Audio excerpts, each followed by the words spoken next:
नमस्कार दोस्तों, मैं डॉक्टर राजेश दीक्षित नीरव अपनी पत्नी और उपन्यासकार अमिता नीरव के इस महाकाव्यात्मक उपन्यास माधवी से चर्चा कर रहा हूँ और हमने इसके 3 अध्यायों पर चर्चा कर ली है और आज चौथे अध्याय पर चर्चा होगी और इसका और ये छठी कड़ी है हमारे संवाद की।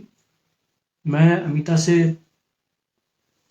रिक्वेस्ट करूंगा कि वो ये जो चौथा अध्याय है इसका इसकी कहानी का सारांश हमें बतलाए।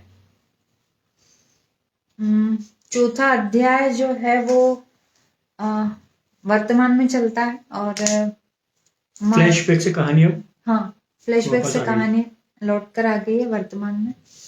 और ये अध्याय जो है वो असल में माधवी के जीवन की जो कथा है, माधवी के जीवन का जो दुख है उसकी पहली किस्त समझ लीजिए आप उसको।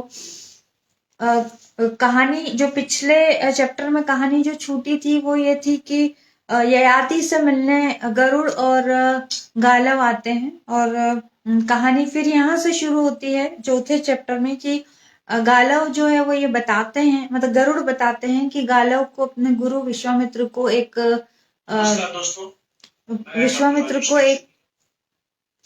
विश्वामित्र को गुरु दक्षिणा देनी है जिसमें श्वेत वर्ण श्याम कर्ण 800 घोड़े उनको अपनी गुरु दक्षिणा में देने हैं।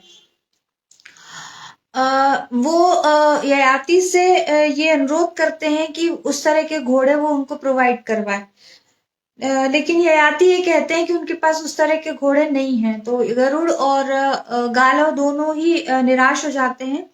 ययाति को खुद को लगता है कि वो अपनी जो ख्याति है उसके अनुरूप व्यवहार नहीं कर पाए हैं और उनको घोड़े नहीं दे पाए हैं। वो सोचते हैं इस विषय पर और अगली सुबह वो बुलाते हैं। अगली सुबह वो गालव को बुलाते हैं और ये कहते हैं कि मैं उस तरह के घोड़े तो आपको नहीं दे सकता हूँ, लेकिन मेरी बेटी है वो मैं आपको दे सकता हूँ। तो गालव ये कहते हैं कि आपकी बेटी का मैं क्या करूंगा। तो वो ये बताते हैं कि जो मेरी बेटी है उसको अक्षत योनि का वरदान मिला हुआ है और इसके साथ साथ उसको ये वरदान भी मिला हुआ है कि उससे जन्मे पुत्र जो है वो चक्रवर्ती राजा होंगे।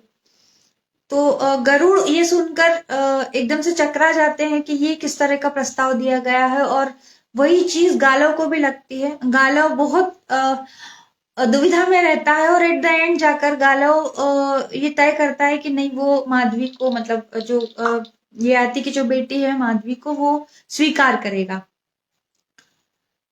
माधवी जो है, माधवी को बुलाया जाता है और माधवी को ये बताया जाता है कि अब आपको गालव के साथ जाना है। तो माधवी बिना ययाति से सवाल किए हुए देवयानी से मिलने जाती है और जाकर देवयानी को ये सारी चीजें बताती है। देवयानी माधवी से कहती है कि इस चीज का विरोध क्यों नहीं किया। तो माधवी कहती है कि मुझसे पूछा नहीं गया, जब मुझसे पूछा नहीं गया तो मैं उससे असहमति कैसे व्यक्त करूं, मुझे एक तरह से आदेश दिया है। बहुत दोनों के बीच में बहस होती है और एट द एंड जाकर माधवी कहती है कि मुझे कुछ भी हो मुझे जाना होगा, और माधवी चली जाती है और देवयानी अचेत हो जाती है। माधवी को लेकर गालव निकलता है और वो सबसे पहले पहुंचता है अयोध्या राज्य, अयोध्या जहाँ के राजा जो है वो हर्यश्य हैं और वो देख नहीं पाते हैं हर्यश्य, और गालव उनको लेकर वहां जाता है और उसको पता चलता है कि हर्यश्य के पास उस तरह के 200 घोड़े हैं। देख नहीं पाते मतलब वो अंधे हुए। हाँ, अंधे रहते। तो वो कहते हैं कि उनके पास 200 घोड़े हैं, लेकिन वो क्यों दें आपको घोड़े। मतलब उनका ये कहना है कि गुरु दक्षिणा जो है वो तब दी जाती है जबकि शिक्षा पूरी हो जाती है और इंसान गृहस्थ होने की तरफ बढ़ता है। तो गुरु दक्षिणा दान में नहीं दी जाती है, दान की चीजों को नहीं गुरु दक्षिणा के तौर पर दिया जाता है। गुरु दक्षिणा के लिए आपको खुद जो है वो अर्न करना पड़ता है। तो फिर गालव ये प्रस्ताव रखते हैं, क्योंकि गालव उससे पहले ये जान चुके होते हैं कि हर्यश्य को कोई पुत्र नहीं है। तो गालव ये प्रस्ताव रखते हैं कि उनके पास राजकुमारी माधवी है और वो उससे पैदा हुआ पुत्र जो है वो उसको वरदान है कि वो चक्रवर्ती राजा रहेंगे। तो हर्यश्व उस बात को स्वीकार कर लेते हैं और माधवी की जो यातना की कथा है वो यहाँ से शुरू होती है। माधवी हर्यश्व के महल में रहती है और वहां उसकी मुलाकात हर्यश्व की जो रानी रहती है, हर्यश्व की जो एक और रानी रहती है, वो आदिवासी राज्य की राजकुमारी रहती है और वो बड़ी विद्रोही किस्म की महिला रहती है। तो उससे मुलाकात होती तो वो उसको समझाती है कि तुम्हें विरोध करना चाहिए और तुम यदि इस राज्य को छोड़कर भागना चाहती हो तो मैं तुम्हारी उसमें मदद कर सकता हूँ। लेकिन माधवी उसके लिए हाँ मदद कर सकती हूँ, लेकिन माधवी उसके लिए तैयार नहीं होती है। आखिर में कुछ घटनाक्रम ऐसा होता है कि वो जो रानी है पद्मजा वो एक वहां की जो राजमाता है उनके भतीजे की हत्या करके वो वहां से भाग जाती है और उसको भागने में मदद माधवी करती है और आखिर में माधवी एक बेटे को जन्म देती है और हर्यश्व के राज्य से माधवी चली जाती है। मतलब कहानी यहाँ खत्म होती है कि हर्यश्व के राजमहल में, मतलब अयोध्या राजमहल में एक बेटे का जन्म होता है। ये चौथा चैप्टर जो है वो यहाँ खत्म हो जाता है। चौथे चैप्टर की कहानी है एक बड़े अविश्वसनीय ढंग से शुरू होती है। कोई भी आधुनिक युग का पाठक इस बात से इत्तेफाक ही नहीं रखेगा कि इस तरह से भी कहानी जो है वो शुरू हो सकती है, लेकिन चूंकि कहानी पौराणिक है, ऐतिहासिक है, इसलिए हम इसी कहानी के सूत्र को लेकर आगे बढ़ते हैं। और मैं ये पूछना चाहता हूं सबसे पहला प्रश्न कि क्या जो गुरु दक्षिणा गालव से विश्वामित्र ने मांगी थी, ऐसी कठिन गुरु दक्षिणा, सबसे पहले तो इतनी कठिन गुरु दक्षिणा क्यों मांगी, और दूसरा क्या ऐसी गुरु दक्षिणा मांगने का कोई चलन इतिहास में रहा था? गालव असल में विश्वामित्र जो है वो राजा से ऋषि हुए थे, तो वो जो एक किस्म का जो अहंकार जैसी चीज है वो उनमें था, क्योंकि उन्होंने अपना राज्य छोड़ा और उसके बाद उन्होंने संन्यास लिया। और गालव की जो पृष्ठभूमि थी, आर्थिक पृष्ठभूमि थी, वो उससे भी अवगत थे। तो जब गालव इस बात की जिद करने लगा कि मैं आपको गुरु दक्षिणा देना चाहता हूं, तो कहीं विश्वामित्र के जो अहंकार है उसको ठेस पहुंची और उन्होंने इस इतनी कठिन गुरु दक्षिणा जो है वो गालव से मांग ली। ये तो एक चीज है। दूसरी बात ये है कि महाभारत से पहले इस तरह की गुरु दक्षिणा का इतनी कठिन गुरु दक्षिणा की मांग की गई है उसकी जानकारी मुझे नहीं है, लेकिन महाभारत के दौरान जरूर इस तरह की गुरु दक्षिणा मांगी गई थी। एक तो जो सबसे नोन उदाहरण है वो तो एकलव्य का है, और इसके अलावा कृष्ण के लिए कहा जाता है कि कृष्ण से भी उनके गुरु जो थे सांदीपनि, उन्होंने जो गुरु दक्षिणा मांगी थी वो ये थी कि क्योंकि सांदीपनि के जो बेटा रहता है उसको मगरमच्छ खा लेता है, तो उन्होंने ये मतलब कृष्ण से मांगा था कि वो बेटे को वापस ले आए। और एक और गुरु दक्षिणा जो द्रोणाचार्य ने अर्जुन और दुर्योधन दोनों से मांगी थी, लेकिन दुर्योधन उसकी पूरी नहीं कर पाया था, अर्जुन ने पूरी की थी। उन्होंने कहा था कि द्रुपद राज्य के जो राजा हैं उनको बंदी बनाकर लेकर आए। तो अर्जुन जो है वो द्रुपद राज्य के राजा जो द्रौपदी के पिता हैं उनको बंदी बनाकर लेकर आए थे। तो महाभारत से पहले की तो जानकारी नहीं है, लेकिन महाभारत के बाद जरूर ये इस तरह की गुरु दक्षिणा मांगी गई थी। तो इतिहास में इस तरह के कई उदाहरण रहे हैं जो जिनमें कठिन गुरु दक्षिणा या ऐसी गुरु दक्षिणा जो शिष्य के बूते की बात नहीं है वो गुरुओं के द्वारा मांगी गई थी। तो मैं लॉर्ड मेकाले को थैंक्स कहना चाहता हूँ, खैर उन्होंने सिस्टम ही खत्म कर दिया गुरु दक्षिणा का। वो गुरु दक्षिणा के रूप में पाठकों से पहले ही पालकों से पहले विकास निधि के रूप में पैसा और शुल्क और फीस ले लेते हैं, और वो इतना ले लेते हैं कि वो पर्याप्त होता है। नहीं, वो मेकाले ने नहीं किया है। अच्छा, वो बाद में पूंजीवादी राज्य जो है उसमें कहा है, लेकिन वो सरकारी व्यवस्था से स्कूल चलते थे, और हम आप और मेरे जैसे लोग जो है वो तो बिल्कुल ऐसे बड़े हुए हैं कि एक बच्चे के साल भर की फीस में हमने अपनी पूरी पढ़ाई कर ली है। लार्ड मैकाले एक्चुअली ज्यादा प्रासंगिक तब हुआ जब इस प्राइवेट स्कूल्स जो है वो चलन में आए, और प्राइवेट स्कूल्स ने लॉर्ड मैकाले की जो जो विजन था उसको मूर्त रूप दिया। लॉर्ड मैकाले यही चाहता था कि जो गोरे अंग्रेज हैं उनके लिए काले बाबू जो है वो पैदा होते रहे। हमारे यहाँ पर भी कहीं ना कहीं वर्ग भेद देखने को मिलता है, और उसका बड़ा कारण जो है वो अमिता का प्रिय विषय पूंजीवाद है।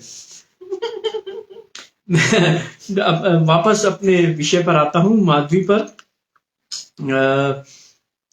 कि व्यक्ति के जीवन में जो कुछ वो करता है वो तात्कालिक प्रतिक्रिया नहीं होती, उसके पीछे चेतन अवचेतन अचेतन के न जाने कितने बारीक बुने हुए धागे होते हैं, जिसे मनोविज्ञान कहा जाता है।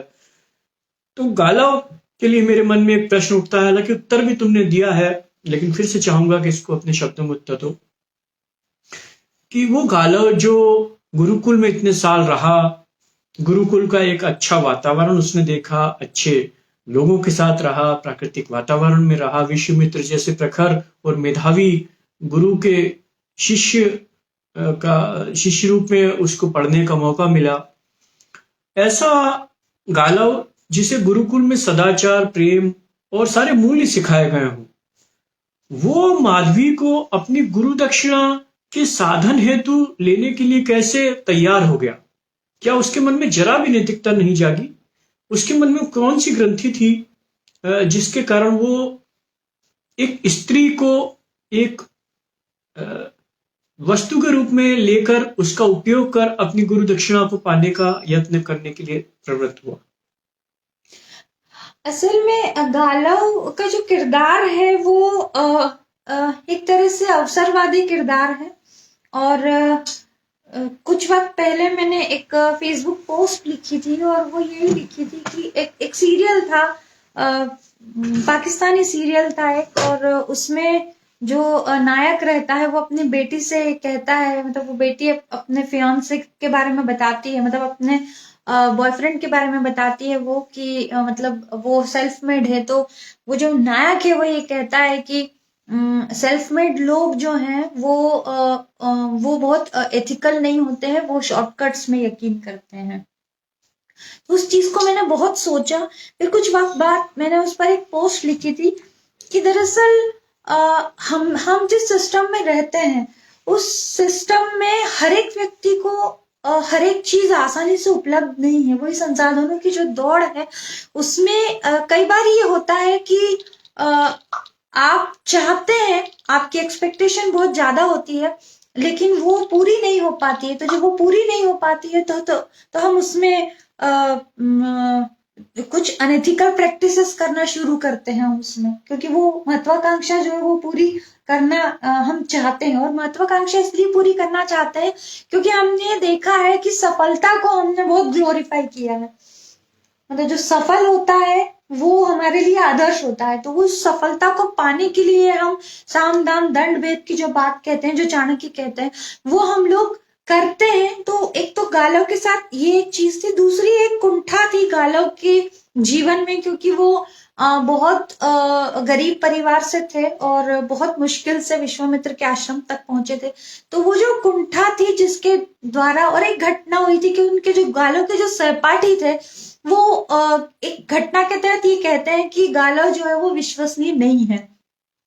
तो अपनी जो विश्वसनीयता है वो उसको सिद्ध करने के लिए वो उस, मतलब ऐसा नहीं है, पूरे उपन्यास में बार बार गालव का द्वंद जो है वो उसके सामने आता है। मतलब उसका जो एथिकल बैकग्राउंड जो है वो, उसका जो नैतिक पृष्ठभूमि है वो उसको बार बार उससे पूछती है कि तुम जो कर रहे हो। लेकिन उसके बार बार एक चीज है जो मैं कई बार इस पर विचार करती हूँ, और मुझे लगता है कि हमारी जो सिस्टम है, मतलब हमारे जो धार्मिक जिसको कहते हैं कि वैल्यू सिस्टम है, वो हमें ये कह देता है, वो हमें ये बताता है कि दरअसल आप कुछ नहीं कर रहे हो, आप करने के लिए अभिशप्त हो। तो वो गालव जो है उस अभिशप्त होने की जो हमारी जो वो है, क्या बोलते हैं, नैतिक बचाव जो है, नैतिक जो आड़ है, उसके पीछे जाकर खड़ा हो जाता है और वो हर वक्त अपने आप को जो है वो सही सिद्ध करता है, अपने सामने सही सही सिद्ध करता है। तो लगता तो है उसको, बार बार लगता है, लेकिन उसके लिए अपनी गुरुदक्षिणा देकर और खुद को जो है वो उस अविश्वसनीयता से, जिस पर उसके सहपाठियों ने कहा कि वो विश्वसनीय नहीं है, उससे उभरने की कोशिश करता है गाला उसके माध्यम से। एक चीज है। और दूसरी चीज ये है कि चाहे जो हो, हम इसी समाज से आए हुए लोग हैं, गालो भी उसी समाज से आया हुआ है, तो कहीं न कहीं आपकी जो संस्कार हैं वो उस पर जो है आपका व्यवहार भारी पड़ जाता है। ये जो अविश्वसनीयता की बात तुमने कही कि अविश्वसनीय होने से बदतर कुछ नहीं है, चूहा कीड़ा छछूंदर होना भी नहीं। ये मुझे ध्यान दिलाता है गे के द्वारा लिखी गई शेखर एक जीवनी के लिए, जब शेखर की माँ उस पर अविश्वास प्रकट करती है कि मुझे तो इस पर भी विश्वास नहीं है, तो वो जो उनकी उंगली देखता है कोने छिप कर कि मुझे तो इस पर भी विश्वास नहीं है, वो उसके मन में हमेशा के लिए कुंठा भर देती है। तो ये जो अविश्वसनीय होने का भाव है व्यक्ति को, जब वो अपनी विश्वसनीयता सिद्ध करना चाहता है तो वो किसी भी हद तक जाता है। अभी हमने कल एक मूवी देखी थी आदि पुष्पा, उसमें भी यही है कि वो जो नायक है उसका जो बचपन है, उसके जो थ्रेड्स हैं वो खराब हैं। तो जो बचपन के थ्रेड्स खराब हैं वो जो है व्यक्ति को आगे ले जाकर येन केन प्रकार सफलता की तरफ ले जाते हैं। तो हमें इस तरह से इस चीज से बचना चाहिए। ये थोड़ा सा शायद ऐसा शिक्षा जैसी बात हो रही है, लेकिन हमें इस चीज से बचना चाहिए कि किसी बच्चे के प्रति अविश्वास प्रकट किया जाए। अविश्वास जिस बच्चे पर किया जाता है किसी भी कारण से, वो बच्चे के मन में बहुत गहरी कुंठा बैठ जाती है। और गालो भी इसी का उदाहरण है कि वो उस वक्त एक ऐसी लड़की को जिसको वो जानता तक नहीं है और उसे लेकर वो किसी राजा को दे देगा और उससे पुत्र की प्राप्ति होगी, और उसके बाद उसको ये लगता है कि मुझे ये जो अश्व हैं वो मिल जाएंगे और मैं अपने गुरु की गुरु दक्षिणा पूरी कर दूंगा। तो ये जो कमिटमेंट है, ये जो कमिटमेंट का जो भाव आया है वो दरअसल उसकी उसी बचपन की कुंठाओं से आया है। तो ये बड़ा खराब, ये मैं समझता हूं कि उदाहरण ये रहा है किसी भी शिष्य के लिए भी और किसी भी गुरु के लिए भी, कि उसका शिष्य जो है वो इतना अनैतिक हो जाए। अभी अनैतिक शब्द भी ये हो सकता है डिबेटेबल हो, लेकिन इतना मूल्यहीन हो जाए कि वो ऐसा कुछ करने के लिए तैयार हो जाए जो उसको सिखाया नहीं गया है। मैं देखता हूं कि स्कूलों में बहुत ज्यादा ड्रग्स जो है वो इस्तेमाल की जाती है। हमने एक अच्छा सिस्टम बनाया, अच्छा इंफ्रास्ट्रक्चर दिया, अच्छे टीचर रखे, वो अच्छा पढ़ाते हैं, एक अच्छा कोर्स बना, तो फिर ये कहाँ से ये चीज आ जाती है कि बच्चे ड्रग्स की तरफ चले जाते हैं, अवसाद की तरफ चले जाते हैं, सुसाइडियल जो टेंडेंसी है उसकी तरफ चले जाते हैं। हमको इस सबको भी देखना होगा। और मैं समझता हूँ कि कोई भी साहित्य जो है वो अगर वो युग की समस्याओं पर विचार नहीं करता तो वो साहित्य फिर साहित्य कहलाने योग्य नहीं है। तीसरा मेरा प्रश्न ये है कि हमने इसमें देखा कि ये जो माधवी को वरदान मिला हुआ था कि एक तो उसके पुत्र जो हैं वो चक्रवर्ती राजा होंगे और दूसरा वो अक्षत योनि होगी, अर्थात वो बार बार चिर कुमारी बन जाएगी। मेरा प्रश्न इसी से जुड़ा हुआ है। और हम देखते हैं जीवन की विडंबनाएं, कई बार वरदान भी अभिशाप बन जाते हैं। आपके अंदर अगर आवश्यकता से अधिक गुण है या उस युग में जो मान्य हैं उससे ज्यादा गुण आपके पास में है तो वो भी आपके लिए अभिशाप बन जाते हैं। निराला के लिए किसी ने कहा है कि लघु मानवों के इस दौर में महामानव होना अभिशाप है।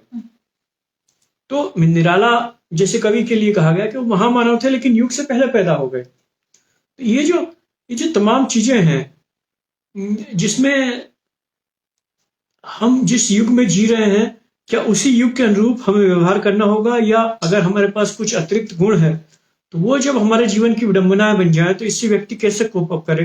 क्या वरदान भी अभिशाप बन जाता है? हाँ, वरदान अभिशाप बन जाता है, जैसे माधवी के साथ हुआ है। जैसे जो अक्षत योनि वाला जो वरदान है, वही वरदान द्रौपदी को भी था, तो उसका जीवन भी उसी तरह से मतलब शोषण के तहत गुजरा था। एक कहानी है, शायद पता नहीं माइथोलॉजी की है या शायद कोई नैतिक कथा है, वो उसके तहत ये है कि एक राजा है, उसको और बहुत उसको सोने का बड़ा वो रहता है कि उसको खूब समृद्धि मिले, और उसको वरदान मिलता है कि वो बोले जिस भी चीज को हाथ लगाएगा वो सोने की हो जाएगी। तो उसको उसका जो खाना है वो सोने का हो जाता है, वो अपनी बेटी को प्यार करने जाता है तो बेटी भी सोने की हो जाती है।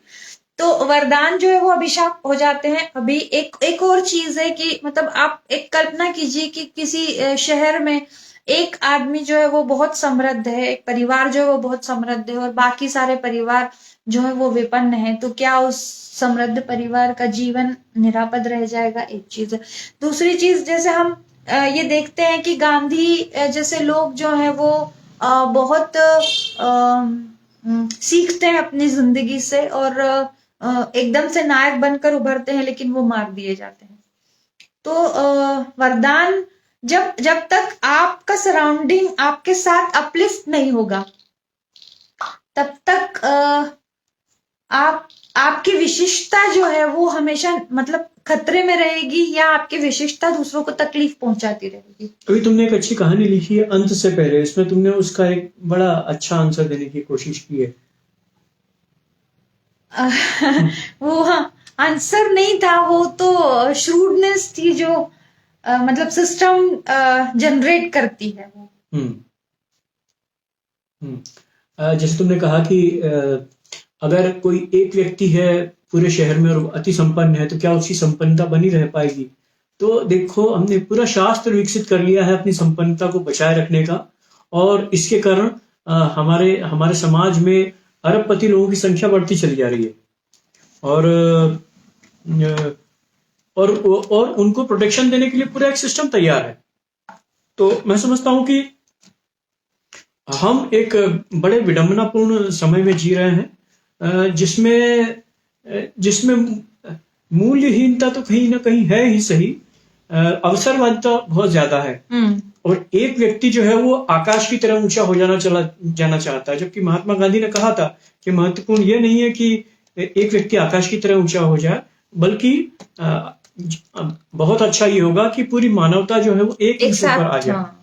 तो आप देखें कि जितने भी अच्छे लोग हैं वो अपने समय में ही अप्रासंगिक हो जाते हैं, अपने समय में ही उनका कोई मूल्य नहीं रह जाता। महात्मा गांधी के साथ भी आजादी के बाद यही हुआ कि जब पूरा देश जो है वो आजादी का जश्न मना रहा था, महात्मा गांधी नौखाली में थे और उन्हें एक तरह से भुला दिया गया था। ये कितनी अजीब बात है। मेरा अगला प्रश्न जो है वो मैं एक प्रश्न पूछूंगा, उसके बाद पाठकों के बहुत सारे, हमारे श्रोताओं के बहुत सारे प्रश्न आ रहे हैं। तो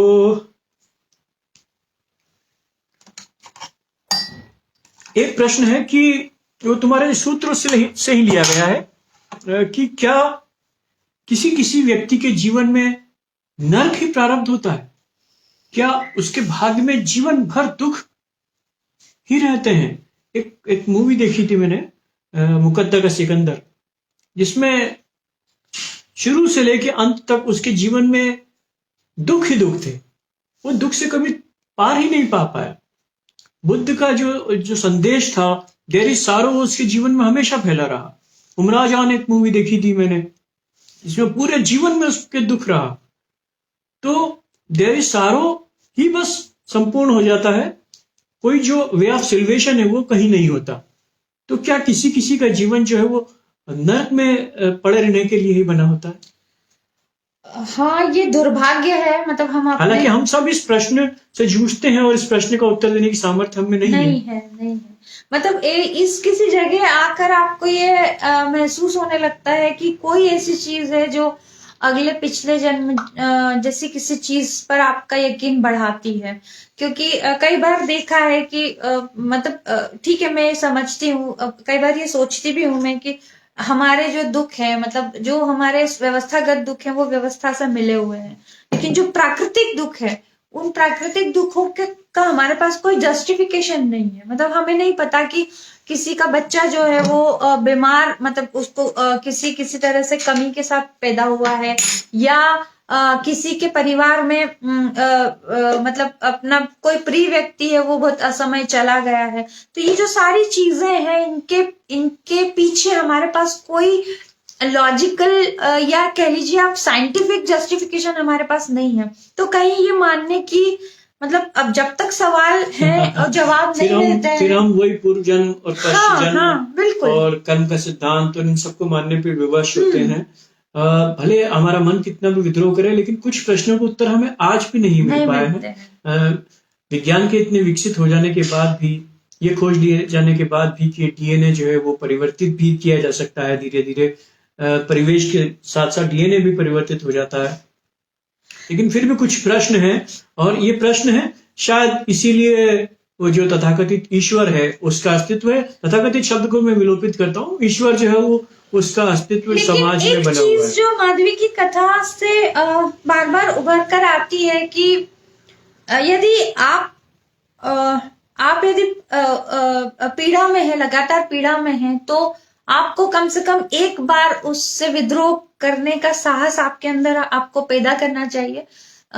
हो सकता है आप असफल हो, लेकिन ये भी हो सकता है कि आप सफल हो। तो ये होगा कि यदि आप असफल हुए तब भी आपको ये लगेगा कि आपने उससे बाहर जाने के लिए कोशिश की, और सफल हुए तो फिर सफल हो ही गए। ये जो विद्रोह और संघर्ष है, ये भी कहीं ना कहीं व्यक्तिगत विशेषताएं हैं। हाँ, हर एक व्यक्ति विद्रोह नहीं कर सकता, हर एक चीज और है, नहीं देखिए, एक चीज और है कि जो भी विद्रोह की बात है, जैसे आज शायद लेनिन की जयंती है, तो उनके भाई को जो है जार ने मृत्युदंड दिया था, तो वो जो विद्रोह उन्होंने किया, और मतलब ये चीज मैंने बहुत अनजाने में, माधवी में भी आई है ये चीज कि आप व्यक्तिगत दुख यदि आपके पास है तो आप व्यक्तिगत प्रतिरोध नहीं करें, मतलब आप बदला नहीं ले, प्रतिशोध नहीं ले, आप प्रतिरोध करें, आप विद्रोह करें। ये चीज लेनिन ने जो है अपने जीवन में उतारी थी। तो आपको जब उस एक्सटेंट तक आपको सिस्टम ले जाता है, तो आपके अंदर वो चीज अपने आप रिसने लगती है। बस ये है कि छोटे छोटे गुस्सों में, मतलब छोटे छोटे क्रोध में आप उन चीजों को जाया ना करें। क्रोध को पालना चाहिए, उसको तुरंत से जो है वो रिएक्ट नहीं कर देना चाहिए। गोपाल शर्मा सर पूछ रहे हैं कि यदि माधवी दासी की पुत्री नहीं होती तो भी क्या ययाति उसे दान में दे देते? ययाति का जो किरदार है उसको देखने के बाद लगता है कि हाँ वो दे देते, क्योंकि उन्होंने पुरु के साथ भी उसी तरह का अन्याय किया ना। तो मतलब ये स्त्री का मसला भी नहीं है, ये अपनी संतति का मसला भी नहीं है, ये मसला जो है वो उस व्यक्ति के स्वार्थ का है। और वो ययाति जो है वो स्वार्थी, बहुत आत्मकेंद्रित मतलब राजा रहे हैं, क्योंकि उन्होंने पुरु से भी उसकी उम्र मांग ली, जो कि उनका सबसे छोटा बेटा था, और वो तो कम से कम शर्मिष्ठा का बेटा था, और शर्मिष्ठा जो है वो सुर राज्य की राजकुमारी थी। तो ययाति थे तो ययाति कुछ भी कर सकते थे।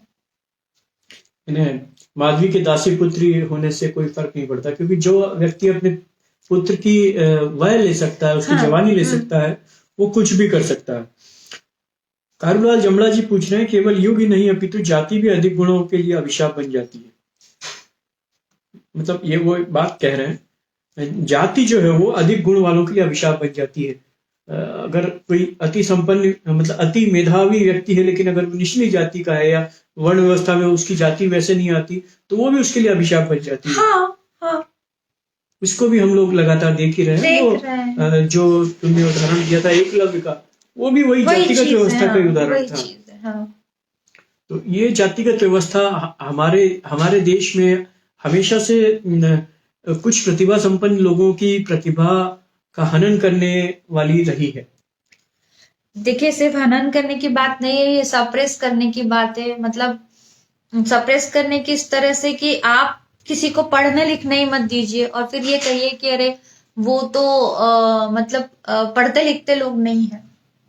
मतलब हमारी एक बार पहले भी इस मसले पर बात हुई थी। तो क्या होता है कि हम लोगों ने हमारी जो बाजार जो है उसने एक परिणाम जो है वो रिजल्ट जैसी जो चीज है ना, रिजल्ट को बड़ा ग्लोरीफाई किया है और उसके पीछे की पूरी प्रोसेस, उसको पूरी की पूरी प्रोसेस को जो है वो बिल्कुल डिलीट कर दिया है कि ये प्रोसेस का कोई मतलब नहीं है। जबकि हकीकत ये है कि आज हमें जो नजर आता है उसके पीछे एक लंबी प्रक्रिया है, उसमें मनोविज्ञान काम करता है, इतिहास काम करता है, उसमें बायोलॉजी काम करती है, उसमें ज्योग्राफी काम करती है, तमाम चीजें उसमें काम करती है, लेकिन हमने सिर्फ रिजल्ट जो है उसको ही महत्व दिया है। मतलब हम पूरा के पूरा बाजार जो है वो बड़ा रिजल्ट ओरिएंटेड हो गया है। तो जब रिजल्ट ओरिएंटेड चीजों की हम बात करते हैं तो ये सारी चीजें जो हैं, जो जाति है या प्रतिभा तक तो बात समझ आती है, लेकिन योग्यता जैसी चीज है उसमें मेरी कोई जिसको कहना सहमति नहीं है, क्योंकि योग्यता जो है वो बड़ा मतलब वो बहुत ही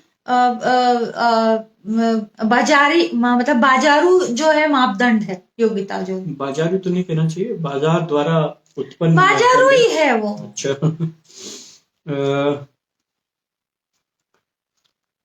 देखिए, हाशिम अली जी हमको देख रहे हैं, सुनील कुमार जी देख रहे हैं, प्रेरणा गर्ग मैडम देख रही हैं, राफिया मलिक देख रही हैं, मिली मुखर्जी देख रही हैं और प्रेम प्रकाश भी हमें देख रहे हैं और प्रश्न पूछ रहे हैं। करुणा जमुना जी कहते हैं कि गुरु के इस अविश्वास के पीछे सदैव सत्ता का ही हाथ रहा है। गुरु का अविश्वास कहाँ पर? नहीं, गुरु का अविश्वास नहीं था, वो अविश्वास जो है वो गालव के जो सहपाठी थे उनका था, गुरु का अविश्वास नहीं था। लेकिन हाँ, यदि द्रोणाचार्य की बात करें तो सिर्फ सत्ता की बात नहीं है, वो भी फिर अगेन वही बात आ जाती है कि द्रुपद ने किसी वक्त में द्रोणाचार्य का मजाक उड़ाया था, तो वो जो प्रतिशोध था वो द्रोणाचार्य ने अपने जो शिष्य हैं उसके माध्यम से पूरा किया था। इस उपन्यास में पहली बार किसी स्त्री के द्वारा या किसी भी व्यक्ति के द्वारा एक व्यक्ति की हत्या होती है। स्त्री के द्वारा जो है पुरुष की हत्या कर दी जाती है। तो ये जो न्याय की जो व्यवस्था है, इससे तुम कितनी सहमत हो कि वो जो है तुरंत न्याय कर दिया जाए, उसकी हत्या कर दी जाए? नहीं, तुरंत न्याय की बात नहीं है। पद्मजा उसको बार बार देखती है और उसको ये महसूस होता है कि क्योंकि वो राज परिवार का सदस्य है तो उस न्याय नामक जो चीज है वो उसके पक्ष में झुकेगी, जिसको हम न्याय कहते हैं। अब न्याय क्या है ये भी बड़ा मतलब विवाद का विषय है, लेकिन पद्मजा ये जानती थी कि इस मसले पर उस लड़की को कभी न्याय नहीं मिलेगा, क्योंकि उसके पास सत्ता नहीं है, उसके पास कोई बेकिंग नहीं है। तो इसलिए वो तुरंत न्याय नहीं करती है, वो बहुत सोच समझ कर न्याय करती है, क्योंकि उसको ये मालूम है कि सत्ता उसका न्याय नहीं कर पाएगी। जब न्याय व्यवस्था पर अविश्वास होता है तब हथियार उठाए जाते हैं। 70 के दशक में जब अमिताभ बच्चन की फिल्में बड़ी फेमस हुई थी, वो एंग्री में यंग मैन बनकर आए थे, तो उनका भी यही मोटो था, उनका भी यही सिद्धांत था कि मतलब अगर व्यवस्था आपका साथ दे या ना दे, लेकिन आपको जो है वो अपना न्याय खुद कर लेना चाहिए। और लोगों ने उसे बहुत सराहा भी। लेकिन किसी भी व्यवस्था के लिए न्याय का ये जो तरीका है, ये तो बिल्कुल ठीक नहीं हो सकता। मेरे ख्याल से जो पद्मजा है उसने भावावेश में आकर जो हत्या की थी उसे भावावेश ही कहा जाएगा, क्योंकि कोई भी व्यक्ति सोच समझकर हत्या नहीं कर सकता। अगर सोच समझकर हत्या करता है तो फिर वो कोल्ड ब्लडेड मर्डरर रहता है, वो समाज पर एक तरह से कलंक रहता है, क्योंकि वो सोच समझकर हत्या कर सकता है। ये विवाद का विषय है, इस पर बहुत सारी बात हो सकती है। शाजिया एक अच्छा प्रश्न पूछ रही है, शाजिया रेहाना, वो कह रही है कि एक देवयानी को छोड़कर राजा के 5 बेटों ने भी अपनी बहन को ध्यान में दिए जाने का विरोध नहीं किया। असल में ये जो कहानी है माधवी की, इस कहानी को राजा का कोई विरोध नहीं कर सकता है, राजा का कोई भी विरोध नहीं कर सकता है, ये हम बहुत अच्छी तरह से जानते हैं। राजा जो करता है, जैसा करता है, जब करता है, जहां करता है, नहीं करता है, गलत कर देता है, उसका विरोध नहीं किया जा सकता है। ये राजतंत्र की विशेषता होती है। मुझे पता नहीं आपने कहाँ तक पढ़ा है, लेकिन कहीं एक जगह मैंने इसमें लिखा है कि विद्रोह जो है वो वो भी परंपरा से हमको मिलता है। देवी माधवी ये बात कहती है कि विद्रोह हमको परंपरा से नहीं मिला है। हमने कभी भी विद्रोह करते नहीं देखा है, न जनता को विद्रोह करते देखा है, न राज परिवार को विद्रोह करते देखा है। तो विद्रोह हमको परंपरा से नहीं मिला है, इसलिए कोई उसका विरोध नहीं करता है, कोई उसका विद्रोह नहीं करता है। मतलब राजा का कोई विरोध नहीं करता। आम जनता जो होती है वो ठीक कई की उस दासी की तरह होती है जो कहती है कि को नृप होए हमें का हानि, चारी छाड़ी ना होई है रानी। मतलब कोई भी राजा बन जाए, चाहे राम बने चाहे भरत बने, हम कौन सा दासित्व को छोड़कर रानी को प्राप्त हो जाएंगी। तो आम जनता भी ठीक यही सोचती रही है। और मैं बात को राजनीतिक उसकी तरफ नहीं लाना चाहता हूँ, नहीं तो फिर जो ये अमिता का जो नॉवेल है उसके राजनीतिक जो अर्थ हैं बिटवीन द लाइन से वो निकलने लग जाएंगे, जबकि वो उसको निकालना यहाँ हमारा कोई अभिप्राय है नहीं। हाशिम अली कह रहे हैं कि पद्मजा विरोधी नारी की प्रतीक है।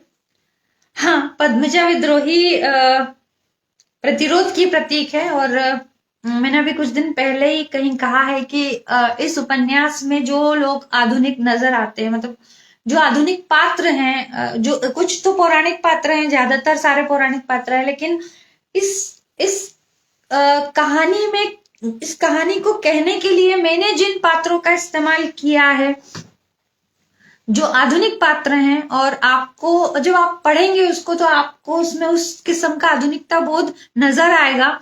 वो जो सामयिक परिस्थितियां हैं, जो हमारे इर्द गिर्द का आज का माहौल है। अभी मैंने एक दिन कहीं कहा था कि ये जो उपन्यास है, इस उपन्यास में ये जो वक्त है लिखे जाने का जो वक्त है वो बहुत आसानी से डिकोड किया जा सकता है।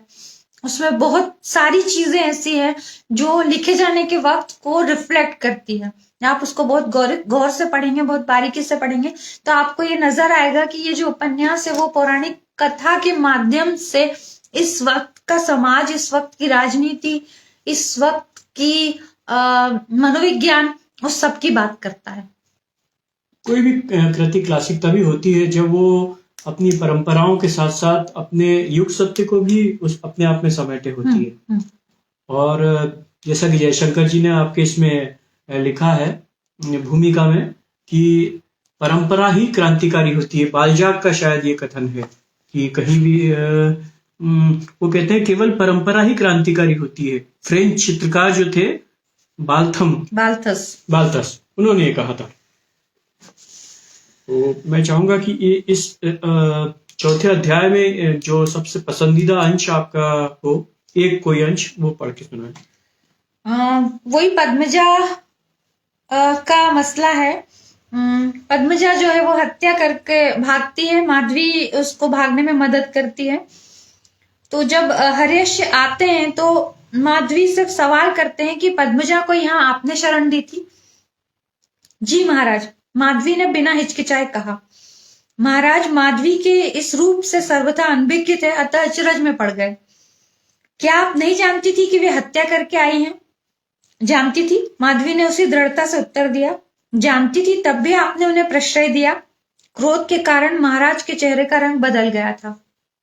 जी महाराज, क्या आप नहीं जानती हैं कि अपराधी को शरण देना भी उसी कोटि का अपराध है?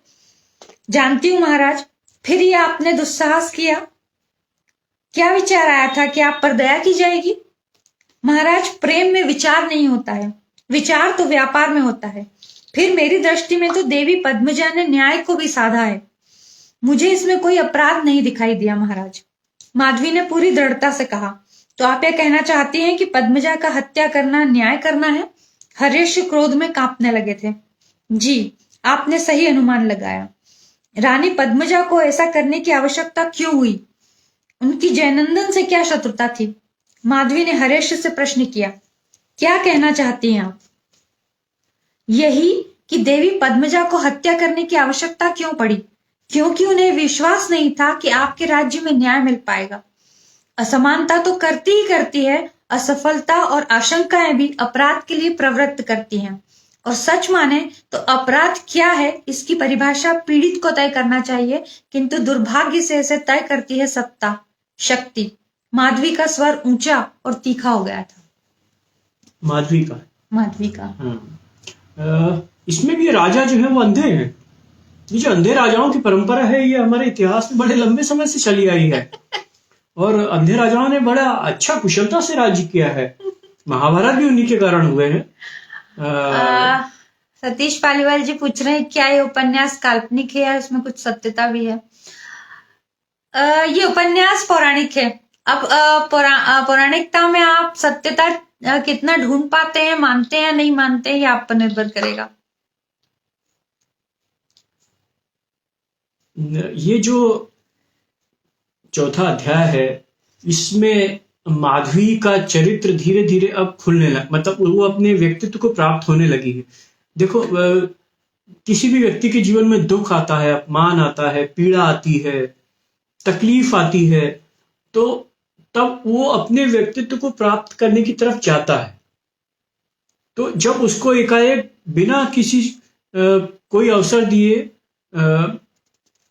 गालों को सौंप दिया गया, कोई प्रतिकार वो उस वक्त नहीं कर पाई, तो वो जो प्रतिकार का जो बीज था वो यहाँ जब रानी पद्मजा जब हत्या कर देती तो उसके पक्ष में खड़ा होने के लिए वो पद्मजा के मतलब जबकि पद्मजा उसको एक उकसाती है कहने के लिए कि वो विद्रोह करे, वो यहाँ से चली जाए, वो मदद करेगी, लेकिन वो अपने लिए उस चीज को अवेल नहीं करती है। और पद्मजा जब हत्या करके आती है तो पद्मजा को भागने में वो मदद करती है। तो एक जो गालव नाम का जो पात्र है उसकी कहना चाहिए जो ग्रंथि है, उसकी जो महत्वाकांक्षा है, उसकी जो सिद्ध हो पाने की इच्छा है, वो एक स्त्री को किस तरह से वस्तु बनाकर समाज के सामने रख देती है और उसके जीवन को छिन्न भिन्न कर देती है, ये उस कहानी की शुरुआत चौथे अध्याय में हो गई है। तो इससे संबंधित कोई और चीज अगर तुम बतलाना चाहो तो ठीक, वरना अब हम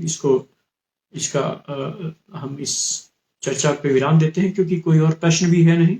असल में हर्यश जो है वो उसके अंधे होने की मेरी कल्पना है। वो मतलब पौराणिक रूप से वो अंधा है या नहीं है ये नहीं पता। ये तो बहुत अच्छी कल्पना है। अच्छी कल्पना है और तुमने उसको अंधा ही बनाया, उसको बहरा भी बना सकती थी तो भी शायद वो जो कल्पना है वो अच्छी ही कहलाती। तो जो रचनाकार होता है वो, मैंने पहले भी कहा कि वो अपने युग बोध का, अपने युग सत्य का भी चितेरा होता है और जाने अनजाने उसकी रचनाओं में ये बात आती चली जाती है।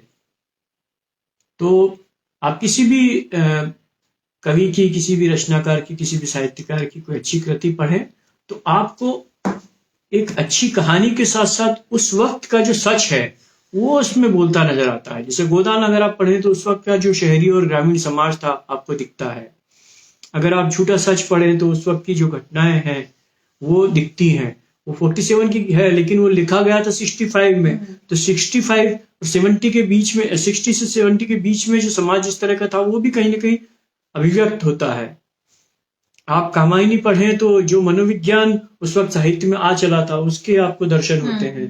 आप गुनाहों का देवता पढ़ें तो जो रोमांटिक एक माहौल उस वक्त था उसका भी कहीं ना कहीं चित्रण हुआ था और वो चित्रण होता है और वो लोगों को अपने दिल के करीब लगता है। इसलिए कुछ रचनाएं अपने युग में बहुत प्रसिद्ध होती हैं, लेकिन क्लासिकली या यूं कह लें कि लंबे समय तक वही रचनाएं पाठकों के बीच में रह पाती हैं जो जिसमें असाध्य वीणा की तरह, जो अज्ञे की कविता थी एक असाध्य वीणा, उस कविता की तरह जिसमें सार्वकालिक होने का और सार्वजनिक होने का जिसमें गुण हो।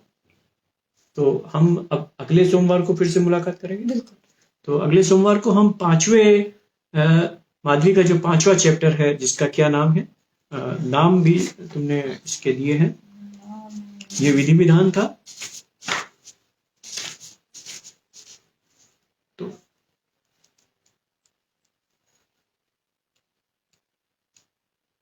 हतभाग्य।